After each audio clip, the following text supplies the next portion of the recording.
Hello बच्चों, कैसे हो आप सब। आज हम 8th क्लास मैथ से चैप्टर 11 मेंसुरेशन एक्सरसाइज 11.2 को कंटिन्यू करेंगे क्वेश्चन नंबर 5 के साथ। इसमें बोला गया क्वेश्चन में the diagonals of a rhombus whose side is 5 centimetre and whose altitude is 4.8 centimetre.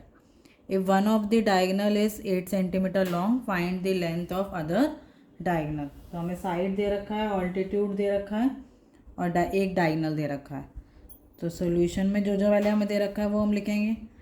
Side of rhombus हमें दे रखी है 5 सेंटीमीटर। ऑल्टीट्यूड ऑफ रोम्बस भी दे रखा है हमें 4.8 centimetre. Diagonal of a rhombus D1 एक डायगनल दे रखा है हमें 8 सेंटीमीटर। हमें नेक्स्ट डायगनल निकालना है, डायगनल D2। तो डायगनल D2 निकालने का एक फॉर्मूला है, D2 is equal to under root 4a² minus D1 का स्क्वायर। ए होता है हमारा साइड, ए क्या होती है हमारी साइड, और D1 हो गया हमारा डायगनल 1। तो ये फॉर्मूला आप लर्न कर लेंगे। तो अंडर रूट 4 ए हो गई हमारी साइड, साइड कितनी है 5 सेंटीमीटर, तो 5 का स्क्वायर माइनस डायगनल 1 है 8 का स्क्वायर। तो D2 is equal to under root 4, 5 का स्क्वायर होता है 25 माइनस 64। इसको खोलेंगे तो 5 25 4 सा क्या हो जाएगा 100। तो D2 is equal to under root 100 minus 64। 100 minus 64 क्या होता है 36, और 36 किसका स्क्वायर रूट होता है 6 का। तो डायगनल 2 कितना हो गया 6 centimetre. Diagonal of a rhombus, diagonal 2 of a rhombus is 6 centimetre. तो ये हो गया हमारा आंसर। इसके बाद उसने बोला एरिया ऑफ रोम्बस निकालना है। तो एरिया ऑफ रोम्बस निकालने का फॉर्मूला क्या होता है, half into D1 into D2। तो हाफ इंटू 8 इंटू 6, तो ये आ जाएगा 24 सेंटीमीटर। तो area of rhombus is 24 centimetre. ठीक है, आगे चलते हैं नेक्स्ट क्वेश्चन में। उसने बोला है the diagonal of a rhombus are 7.5 centimetre and 12 centimetre, find its area. तो डायगनल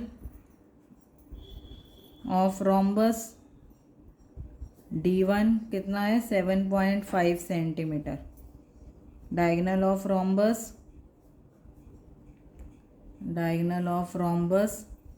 D2 कितना है 12 सेंटीमीटर। एरिया ऑफ रोम्बस का फॉर्मूला क्या होता है, area of rhombus half multiply D1 multiply D2।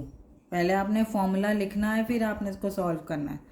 तो हाफ मल्टीप्लाई 7.5 मल्टीप्लाई 12। इसको आगे करेंगे कंटिन्यू। तो ये हो जाएगा हाफ मल्टीप्लाई 75/10 मल्टीप्लाई 12। डेसिमल हटा दिया हमने, तो 12 1 ज़ा 2 1 ज़ा 2 6 ज़ा। तो अब इसको 75 को 6 से करेंगे तो 6 5 ज़ा 30 42 45। तो ये आ जाएगा 450/10। तो 10 हटा के डेसिमल लग जाएगा तो 45.0। तो area of rhombus is 45 centimetre square. ठीक है, इस तरीके से करेंगे इसको। आगे चलते हैं नेक्स्ट क्वेश्चन पे। नेक्स्ट हमें बोला है the floor of a building consist of 3000 tiles which are rhombus shaped and each of its diagonal are 45 centimetre and 30 centimetre. Tiles हैं किस शेप की, रोम्बस शेप की। इसमें डायगनल D1 D2 दे रखा है। Find the total cost of polishing the floor if the cost per metre square is ₹4। Total cost of polishing निकालनी है, cost per metre square is ₹4। तो कैसे निकालेंगे, पहले जो हमें दे रखा है वो निकलेंगे। Length of diagonal D1 45 centimetre, length of diagonal D2 30 centimetre. अब देखो ये सेंटीमीटर में है और हमारी जो कॉस्ट है पर मीटर स्क्वायर में निकालनी है, तो अब इसको हम मीटर में कर लेते हैं। तो ये हो जाएगा हमारा 0.45 मीटर और ये हो जाएगा 0.30 मीटर। ठीक है, अब इसको सॉल्व करेंगे। हम निकालेंगे area of rhombus. Area of rhombus मतलब एरिया ऑफ वन टाइल, तो half multiply D1 multiply D2, तो हाफ मल्टीप्लाई 0.45 मल्टीप्लाई 0.30, डेसिमल हटा देंगे 100, तो ये हाफ मल्टीप्लाई 45/100 30/100, तो ये 2 से हो जाएगा 15, तो हो जाएगा 45/15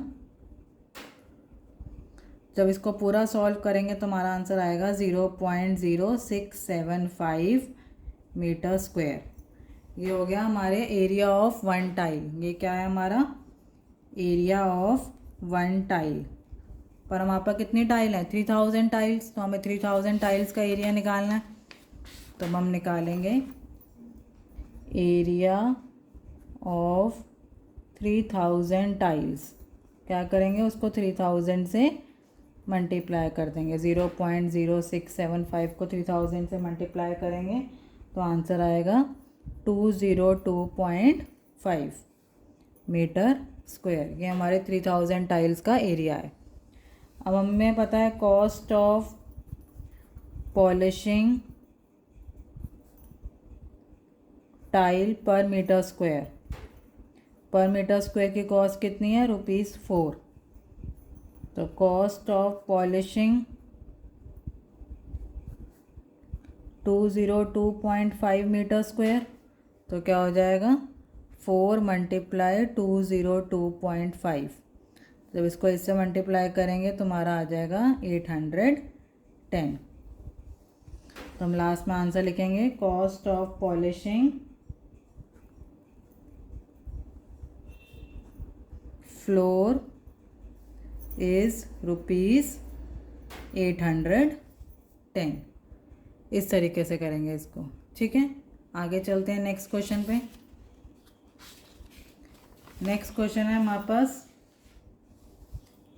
Mohan wants to buy a trapezium shaped field.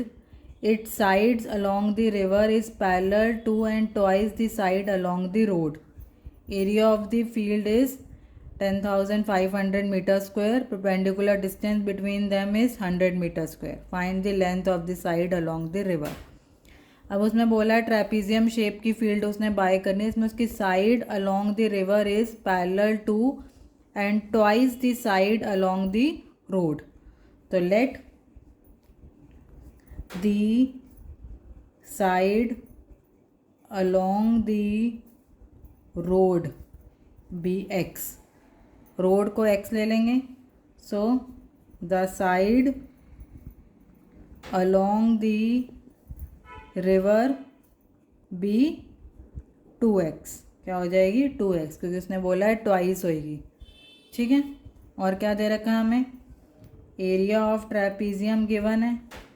Area of trapezium is 10,500 metre square और perpendicular distance between them, perpendicular distance between them is 100 metre.